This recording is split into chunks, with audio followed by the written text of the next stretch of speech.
Let's welcome to the stage our panel.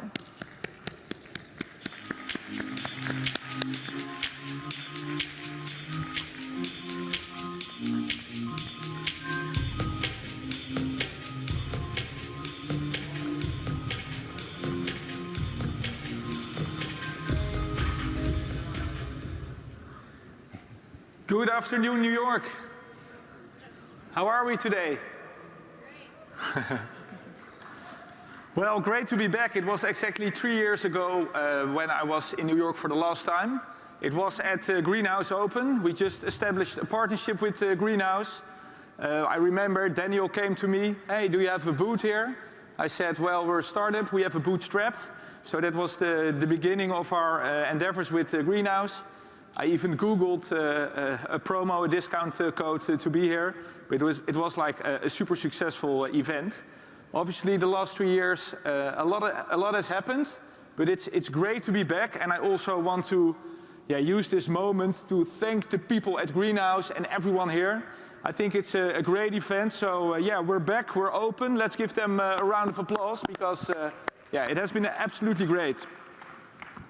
So I would love to introduce our speakers. First, start with Matt Connot. I would say our favorite client. No, it's great to have you here, and maybe you can tell a little bit more about yourself. Yeah, Matt Connett. I lead R&D talent acquisition for Twilio. 3.5 crazy years. I joined Twilio when Twilio was just 1,000 people, and it has been an intense period of growth. We're going to close this year around 10,000 employees. So happy to be here and talk about that journey and candidate experience. Thank you, Matt. I also brought all the way from Amsterdam our customer success manager, Sophie. Yeah, hi, my name is Sophie. I'm customer success manager at Start. I have been working together with Twilio since the beginning of our partnership. I am, as Lars mentioned, based in Amsterdam, but I spent all my teenage years in the United States. So it's a pleasure to be back and a pleasure to be here today at the Greenhouse Open. Thank you. My name is Lars Von Vive. I'm the founder of Start. I founded the company 9 years ago when working at Google.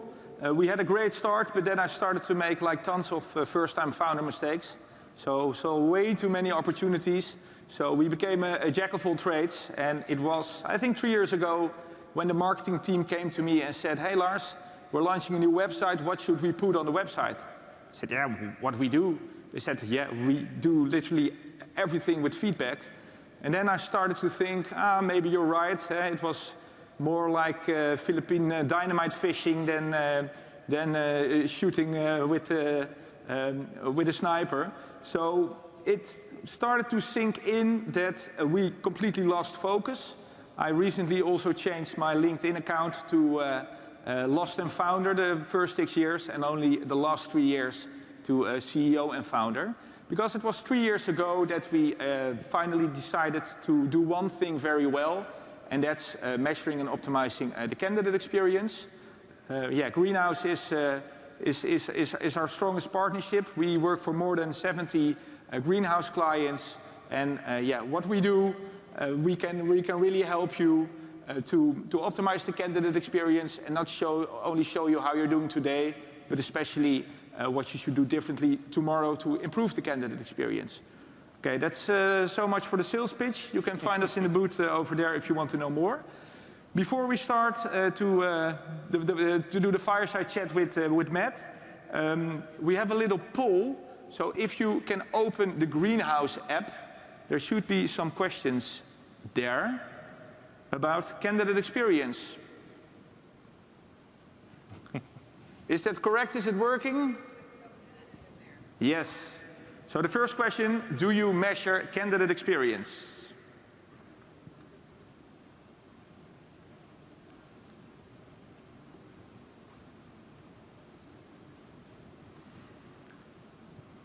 Wow, that's already great. So we can see that 70% is already measuring the candidate experience. Ooh, some people decided to stop measuring during the vote. Now we're still voting.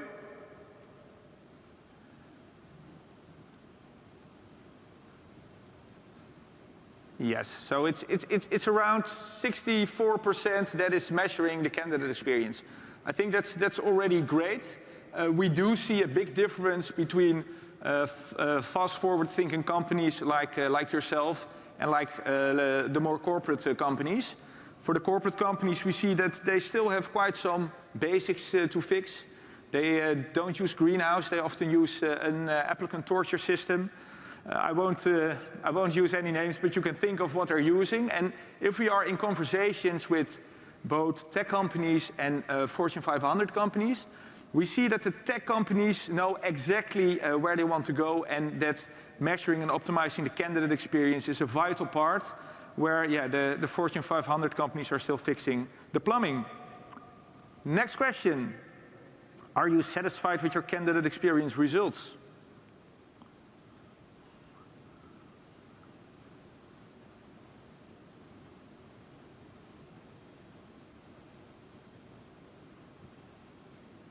Very, very mixed bag here.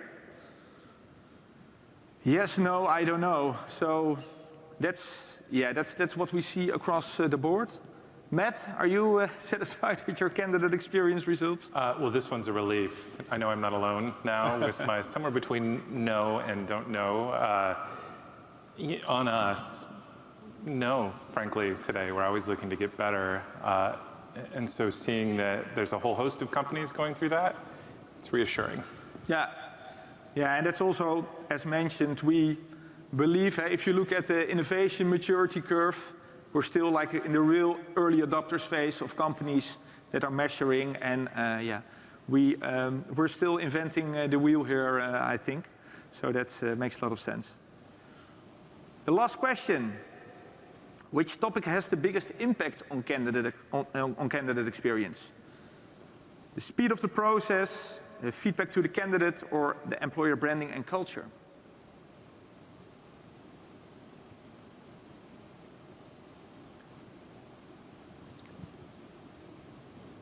It's the feedback part.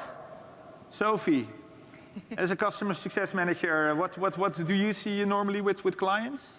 Yeah, this answer does not surprise me at all. We recently published our candidate values report, and based off of all our candidate experience data from our customers from 2021, there was no aspect that we saw correlate as strongly with the candidate net promoter score as candidate feedback. And interestingly enough, this was not only for rejected candidates, but also for hired candidates. They also said, okay, it's great that we got the job, but why? Candidates love feedback. So I guess as a conclusion, if you would like to create a positive candidate experience, then good quality feedback cannot be overlooked. Yeah, and I think it's a fair point. Before Start, I worked at Google, and I think I referred over 40 people. But Google had a no feedback policy, so it was very hard for my friends also to understand why they got rejected, and also that had an impact on me. That I was like, hey, I'm referring these great friends. Yeah, okay, they get rejected, that happens, but sometimes they were a bit angry at me, like, hey, I spent so much time on this process. I only got this sentence. We found a stronger candidate. So yeah, the feedback part will be extremely important moving forward. How do you go with that at Twilio? I will say it's a tough one. We have one of the best employment legal teams anywhere in the industry, and they are very close partners, and they've coached and mentored, because it's a dangerous topic. That feedback piece, I don't know if anyone else in the audience has experienced this, but you want to balance being able to give clear, transparent, helpful feedback with managing risk, because that can be a risky thing to do. So one was we spent some time building the guidelines with our legal team, actually writing it down, documenting, living our company values, the Twilio magic, and writing it down. And then we have to invest time in training the recruiting team. There are ways to go about that, and a lot of them are really similar to how a sales team handles things. For anyone who is a sales recruiter or maybe has been a salesperson in a previous life, there's objection handling. And that's something that I think a lot of salespeople get a really deep amount of training in, but recruiters not so much. So taking the time to prep recruiters for how to handle those conversations and kind of walk that fine line between risk and being helpful, we spent a lot of time investing there. Yeah. Thank you. Matt, before we dive into the Twilio magic values, one very important question. How was Broadway last night? Fantastic. I'm from the Seattle area. I'm actually from a small town, Bellingham, Washington, if any of you have ever heard of it. And for me, getting the chance to see Broadway was incredible. So little plug, saw The Music Man last night, and if you're a Hugh Jackman fan, like I'm an enormous Hugh Jackman fan, it was fantastic. Thank you. Okay, that was it. Now we're moving on to the Twilio magic values. The polling time, yeah. The Twilio magic values. So what are the Twilio magic values and how does this shape your TA strategy and also your practices? Yeah, we like to talk about, well, we're a tech company, Twilio, and we talk about this as the operating system for our whole talent strategy, not just talent acquisition, but for our talent strategy as a company. And so really, it's the foundation of everything we do. We are builders, we are positrons, we are curious, and we are owners. And each of those four things is really well documented, understood, taught, lived. We have all kinds of intentional practices to help Twilians understand how to practice these things on a daily basis. And under each of those four values, there's also a set of behaviors that, again, help Twilians understand how to accomplish our work. For example, under We Are Curious, actually, I'm gonna go with We Are Owners. We talk about something called no shenanigans. That's one of my favorite behaviors at Twilio. And so, we explain what does it mean to practice no shenanigans? How do you actually accomplish that? What's an example of how a shenanigan might pop up into your work? And so that's what we do as a company overall. As a talent acquisition function, though, we lead with these in the assessment stage. We lead with these in the branding stage. They're just front and center to everything we do. And how does that kind of play out for us? So an interviewer at Twilio is going to spend time asking questions. Tell me about a time when you were in a difficult situation. And we're really trying to understand, in that case, maybe the behavior was no shenanigans. We're trying to understand, has this person ever found themselves in a place where there was either maybe they actually did some shenanigans, and that's okay. What did they learn from that situation? What were the set of circumstances? Were they thoughtful about what was happening in that situation, and how did they actually extricate? What did they learn? How did they practice it in the future? But focusing on those values versus the functional knowledge. We lead with the values, and then we follow with the functional expertise, but that helps us find the right employees. And what I really like about your magic values is that you need all the four values. You even have this framework that if someone has 3 out of 4 values, but one value is missing, what kind of person they are and why that's bad for Twilio. Can you give maybe one example of... Yeah, although I will say it's not that they're bad for Twilio, because we like to make it safe for people to not be amazing at everything. So for those who can see the picture there, there's these 4 overlapping circles that form this really intricate, beautiful Venn diagram. And you see that little spot in the center. There's that small little section in the middle where when you're practicing the values perfectly, which we all aspire to, but which we don't do every day, that's where we're trying to get to. But there's a couple, I will even be vulnerable for a moment. We all have this tendency where we're probably all good at 2 naturally. A lot of people are really good at 3 naturally. Maybe you're good at 2 and you stretch into a 3rd. Very few people are good at 4. And we want to acknowledge that, and we want to allow people to say, yeah, look, I'm really fantastic. Like, this is my sweet spot. I live in this place, and I'm pretty good at this one. But every now and then, I might have a moment where I have to remind myself, or I would appreciate it if others reminded me. And so for me, being vulnerable, there's one of those where if you're not practicing We Are Builders perfectly, I'm sorry, it's We Are Curious. This is the one. If you don't practice that, but you practice the other 3, you're potentially an impactful jerk. And on my weakest days, I tend to be an impactful jerk. And so it's this reminder, and that's the most disparaging one. The other one they're much more polite. The other example is if you're not practicing ownership perfectly, we might call you a lovable renter. You're out there and you're doing good things, but you're not always doing everything you could to really show ownership in the company's mission and values. But again, it's okay. These are things that we all do, and we openly acknowledge it and seek to get better. Yeah. And Sophie, is Twilio unique when it comes to these values and really embedding them in the recruitment process, or do you see that across the board? Yeah, no, I think that's where Twilio really stands out to me. Basically, from the start of our partnership, they were very honest, which I don't see that often, unfortunately. They said, hey, we know our current candidate experience isn't great. They knew that from Glassdoor reviews and a lot of anecdotal data from their referred candidates who were sharing this with the ones who referred them. And they knew, okay, something needs to change, but we need data in order to understand what changes need to be made. And they had a very clear end goal in mind, which was having a human and transparent approach, no matter what the outcome. So that was something that stood out to me. And when I look at these values, I only found out about these values later, but it just clicked because that's how I feel you, have been approaching candidate experience as well, which is great. Yeah. Yeah. And values, they are so super important. And as with Start, we also went wrong there. In 2017, we came up with 5 values. We still have those values, but we really forgot to embed them within the organization. So by the time I was living in London and I was getting some signals from the team in Amsterdam, Start is not Start anymore, I'm not sure if I want to stay. And I said, come on, we have values, what's the problem? And then we used our own system to ask, okay, do you understand the values? Yeah, I do understand the values. Do they apply to you? Yeah, they also apply to me. Do we live by our values? And they said, no, absolutely not. So that was for us also the starting point to really embed the values in the organization.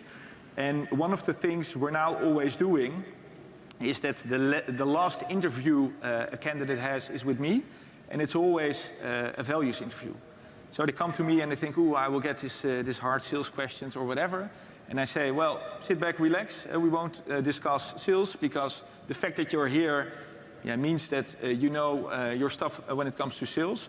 I really want to talk about our values. And I think it's threefolded why we do that interview.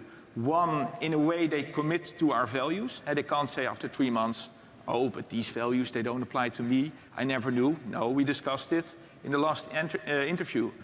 Secondly, we see a far higher acceptance rate. So we're a small company. We're from Amsterdam. We have quite some giants in Amsterdam, like Booking, Adyen. We have to compete with them. We can't pay their salaries. But what many candidates say is the fact that the founder is so committed to these values is for me a big sign that culture is an important factor at Start. And the last part, it's also a lot of fun. I'm doing many interviews and I'm also having a lot of fun. One example is with a developer from Italy.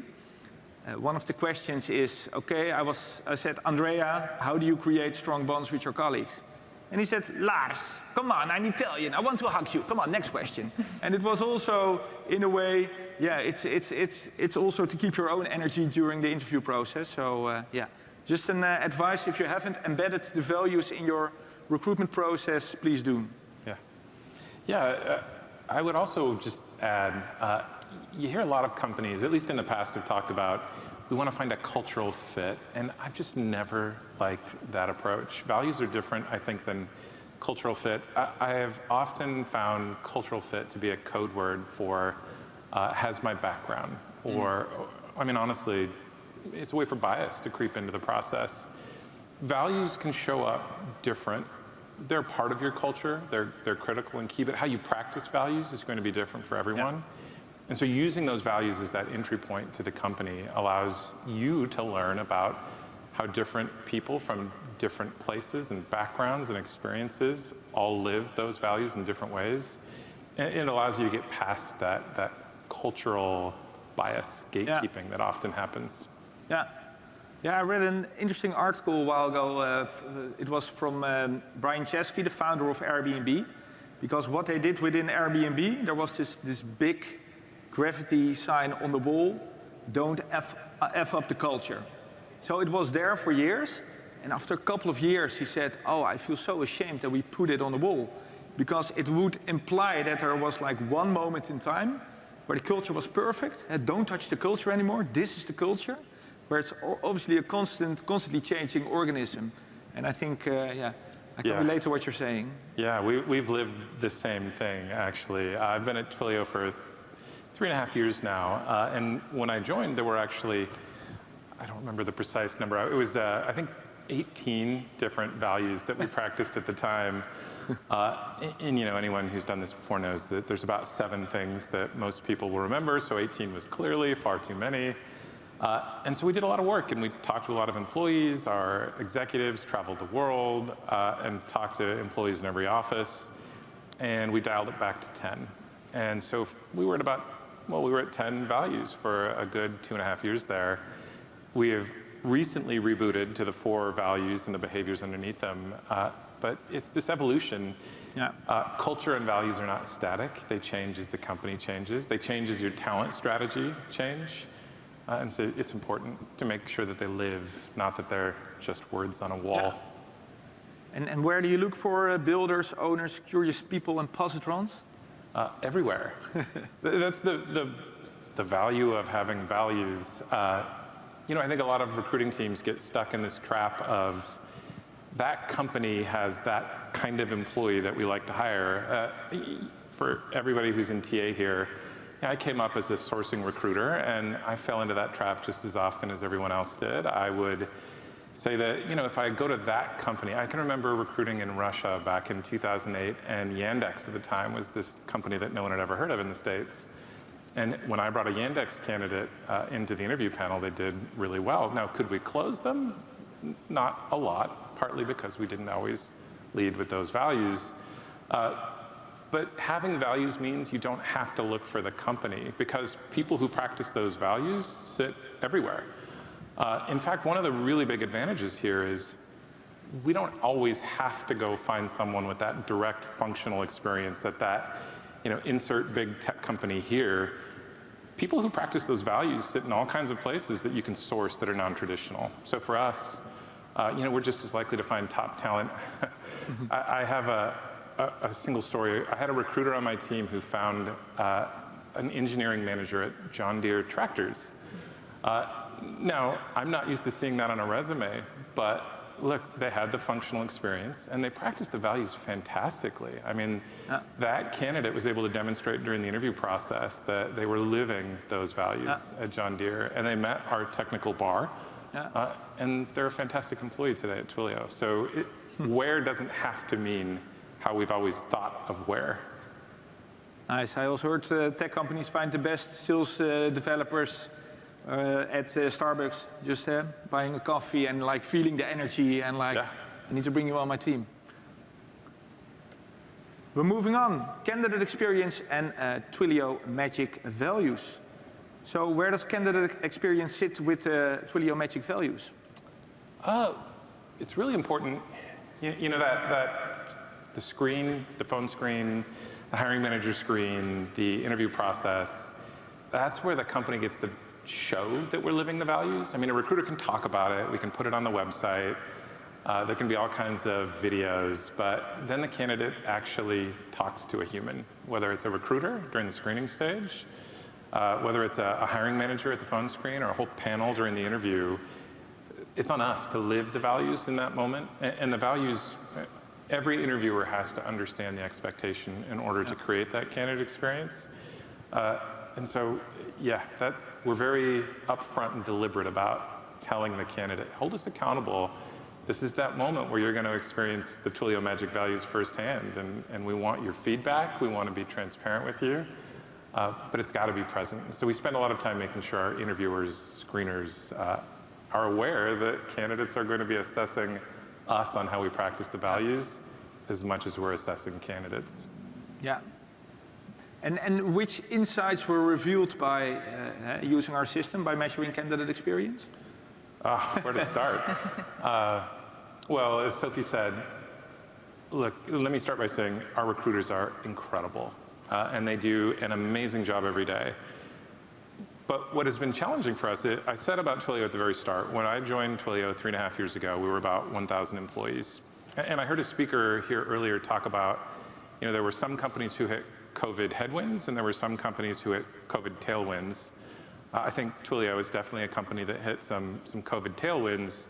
So over the last 3.5 years, we've grown from 1,000 to nearly 10,000 employees. That has been some intense growth. And to scale a company from 1,000 to 10,000 in just 3.5 years, that means there were a lot of things we had to build. Anyone who scaled before, and that's probably most of this room, you know that things break.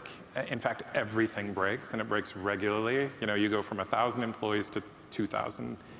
Some percent of what you do is going to break. You go from 2,000 to 4,000, something's going to break. And so for us, our recruiters, you know, when I joined Twilio, I had a recruiting team of 10.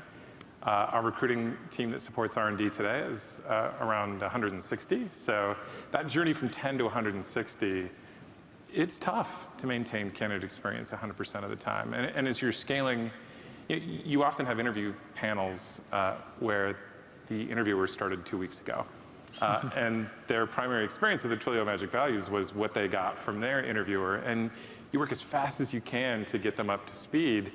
But we struggled sometimes creating the candidate experience that we really wanted to. And I can give a specific example here. Should I? So I'll make another plug for another company. We use HackerRank to do some of our software engineering assessments. And when we use HackerRank, we often get this feedback that from hiring managers, internal folks at Twilio, that they're worried about it being a biased tool, or that candidates won't enjoy or want to use the tool. But one thing we learned from Stard really quickly was candidates actually prefer using HackerRank on average. And it's really important to say on average, because you have to dig into the data and figure out which candidate populations might not. But on average, candidates who took a HackerRank at the pre-screening stage, we scored 13% better than candidates who took a phone screen. Now, both of those are static numbers, and we could use that to get better in both places, but it was the kind of thing that allowed us to turn around and talk to those hiring managers who had concerns. Actually, let's show you what candidates are saying. You know, this is not the terrible process that maybe you think it is. And there's a whole host of insights like that we've picked up. Yeah, and I think it's interesting you're saying that, because I've had a couple of customers as well who, you know, thought candidates like this tool or that tool, and then they thought, you know what, let's do A/B testing and use experience data from candidates to listen to what candidates have to say, and then base your decisions off of that data instead of a hiring manager who thinks something without having the data to back that up. Yeah, it's really powerful. Yeah, we often say also about our system, it's where opinions become data. And that's also looking at, for instance, or that's why looking at industry benchmarks is so important, because you rejected candidates, well, you rejected them. They're not the most, the happiest persons in the world. So you will see quite a negative score. And some TA teams are having a hard time internally because the leadership teams sees like a -10 and they say we should do better there. But then we can say, hey, looking at your competition, it's still meh, but you're doing pretty okay. So yeah, I think that's super important as well. Yeah, one of the great things about your tool is that ability to say, how are we doing against our industry? And we're very competitive, of course. So on one level, I'm not okay with just being as good as the rest of the industry. But it's a helpful benchmark, and it helps us understand where we need to improve, for sure. Yeah. And which initiatives were sparked by the insights you've seen? Well, I'll talk about that HackerRank experience. One of the interesting things, so HackerRank on average globally got us a better candidate experience score than phone screens, but it actually turned out that we had one region, in fact one country, that was really remarkably higher than the entire rest of the world. India, if I have any recruiters watching, thank you to the India recruiting team. You all are fabulous. But having that data, I tended to see things in aggregate. It would roll up to me and I would say, oh, globally we've got a better score at this, that's fantastic. But what we actually saw was the team in India was doing something different. And I'm a little embarrassed to say that this is how I found out, but we were doing a TA all hands and we were wanting to show this data. We've been partners now for a while, but this was the first time we were explaining to the team, this is how we can use the data. And the slide popped up and we had it broken down by geo. We had EMEA, APAC, and NAMER. And the APAC team was so much better at this. And that was that moment where I saw that for the first time. So, call gets over, and I immediately hopped onto Slack to our leader in India, who is amazing, and said, what is this? What are you doing? Like, I knew we were good, but how is it that you are so much remarkably better than all of your peers? And that's when I found out that they've actually realized that if they hop on a phone call for 5 to 10 minutes with a candidate prior to taking the HackerRank test and explain the UX of the tool and kind of demystify it, get the candidates comfortable with it, then not only is the candidate more likely to use the assessment, but the experience they have at that stage was just remarkably better. So doing nothing, HackerRank was already better than a phone screen in terms of NPS. But then taking that little extra 10-minute step, I mean, worlds better than a phone screen. And so having that kind of insight, we were able to take what they're doing in India and start helping other teams adopt that practice globally. Yeah, great example. And Sophie, comparing Twilio with other companies, what sets them apart if you look at their approach to candidate experience? A couple of things. I think one thing that really sets them apart is the fact that they measure internal candidate experience separately. So internal candidates at Twilio, I've understood, are the #1 source of hire. And what I see that sometimes is overlooked is, okay, what if an internal candidate is rejected? What does that do to their engagement? This is something you're separately measuring, asking questions like, hey, how long do you still see yourself working at Twilio? What was the reason you're looking to change? And that's something that I now share as an example for my other customers, especially in today's competitive market. All of my customers are saying, oh, we're focusing big on retention. And one way to focus on retention is to look at your internal mobility opportunities. And and you need to understand how this is impacting your employees. So that's definitely one of them. And the other one is following up on candidate feedback. So when responses come in and you see, hey, this is something that we need to escalate, sometimes I don't see companies actually taking action. They leave it at that, and Twilio closes that feedback loop. They reach out to that candidate, turn around that negative candidate experience. It's such a great opportunity, and it's really nice to see that Twilio is really taking the extra mile in that sense. Yeah, one of the things we learned when we collected feedback, and this is probably not as uncommon as, I'm going to give Twilio a pat on the back here, but maybe I shouldn't. We don't ever do a rejection that's not a Zoom or a phone call. We believe that if a Twillian has spoken to a candidate, they deserve to speak to a Twillian when we hit that stage in the process. So Greenhouse, we love you, but we don't use your templates when we're rejecting a candidate. Let's say that we've done a HackerRank assessment. Maybe we haven't even talked to the candidate yet. We ask recruiters not to send the rejection template. And by the way, the rejection templates are fantastic. Our internal marketing team has done a great job building those things originally.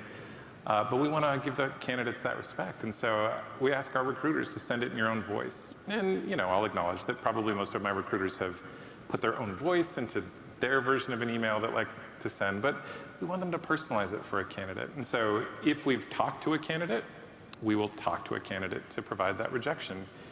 If we haven't talked to a candidate, we still want to keep that as personal as possible. And the point about the internals, feedback is a gift, and you are more likely to get feedback from your own company than you are from anywhere else. And so treating those internal candidates is your most valuable source of feedback. And most candidates will become hiring managers someday.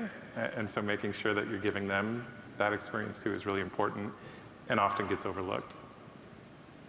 Thank you. We're moving on to the last part of the Fireside Chat, Twilio's diversity, equity, and inclusion commitment. I think it's exemplary. You're one of the first companies that have fully adopted our diversity, equity, and inclusion module.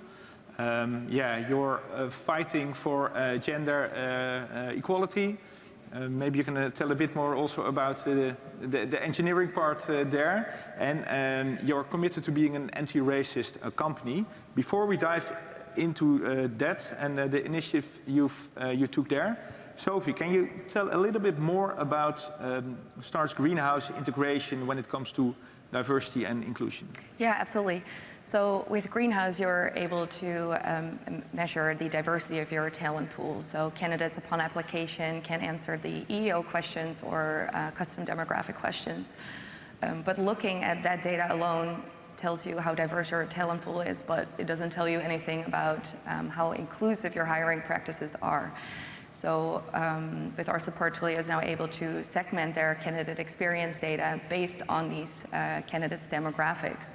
So if you have questions, ask your candidates questions around, hey, did you feel respected during the interview process, or did you feel that you could openly express your ideas and opinions? The data becomes interesting when you can actually then segment on the candidate demographics and start uncovering unconscious biases. So that's something that I think we're able to support you with quite well. Yeah, it's one of the most valuable things that we get from the partnership. I mean, there's a lot we love, but Twilio has made the commitment to be an anti-racist company, and that is something near and dear. Whenever I talk to a candidate, you know, we're all still recruiters. Probably everyone in this room does more than their share of interviews, and there's that question that candidates ask at the end, why do you like Twilio? That's probably the most common question I get. And my answer is that, you know, we've made this commitment to be an anti-racist company. And that is central to who we are as a company. I've got this background. I was in the nonprofit world before I got into recruiting. I was a Peace Corps volunteer, and then an AmeriCorps volunteer, and then I was in nonprofits. And I have, after leaving that world, had mixed experiences with companies who really, where they walk the walk. A lot of companies will talk the talk, but not every company walks the walk. And Twilio has made this deep commitment to be anti-racist, and so the partnership we have with you has been very impactful. And what are you most proud of when you look at your D&I strategy? That it's not our strategy, actually. I know a number of speakers have said this already, but I will brag a little bit. So I support hiring for R&D globally, and you know, we're hiring in the thousands every year, and we had a quarter. Now, this was our best quarter, admittedly, but we've been right around this range for a couple years now. We believe that we want to be representative. Twilio, not representative of the talent market, but we want to be representative of society, and we want to be representative in every job family, meaning if 51% of the population in any given location identifies as women, then we believe that 51% of every job family should be women, meaning, you know, some of the places where that's harder, engineering directors, engineering VPs, product management directors, we want to be representative.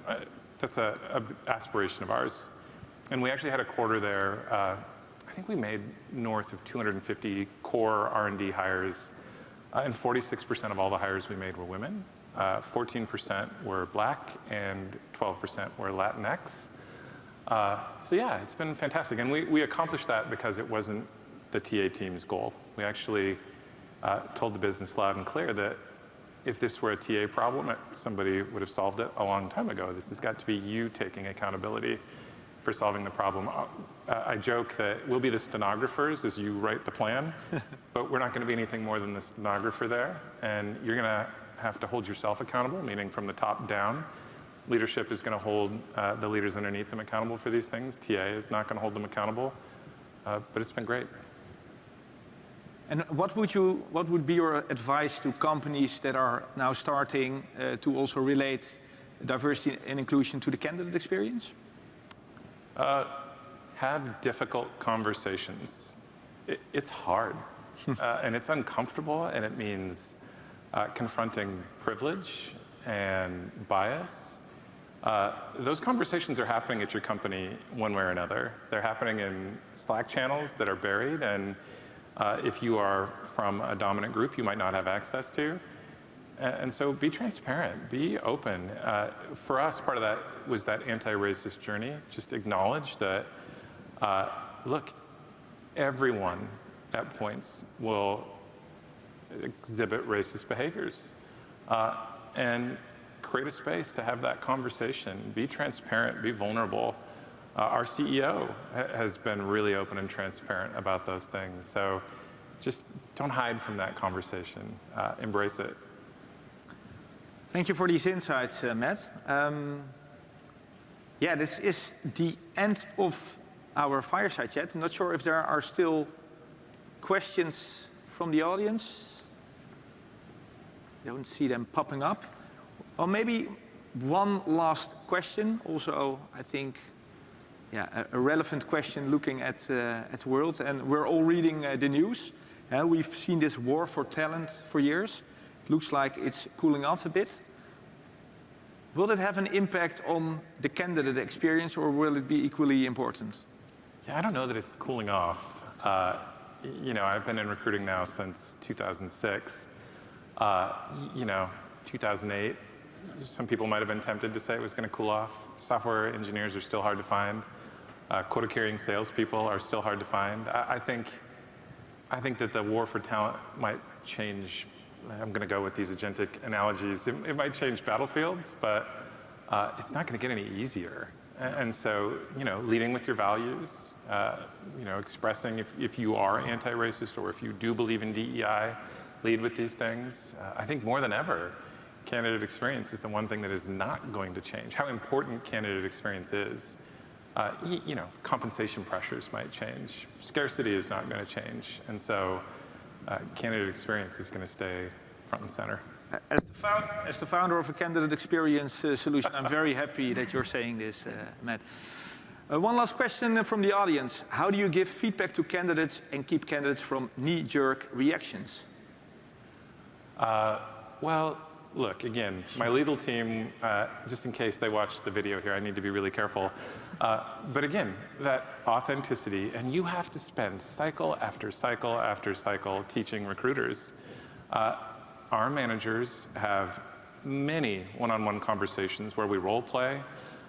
It's a training issue. You want to give someone feedback that helps them improve. You don't want to focus too deeply on any particular problem area, but it's not something recruiters naturally know how to do. A lot of recruiters, I've heard a lot of speakers say, I'm an introvert. Look, a lot of recruiters actually are introverts, and feedback is hard. It's hard to give feedback to anyone, let alone a candidate who you've built a relationship with.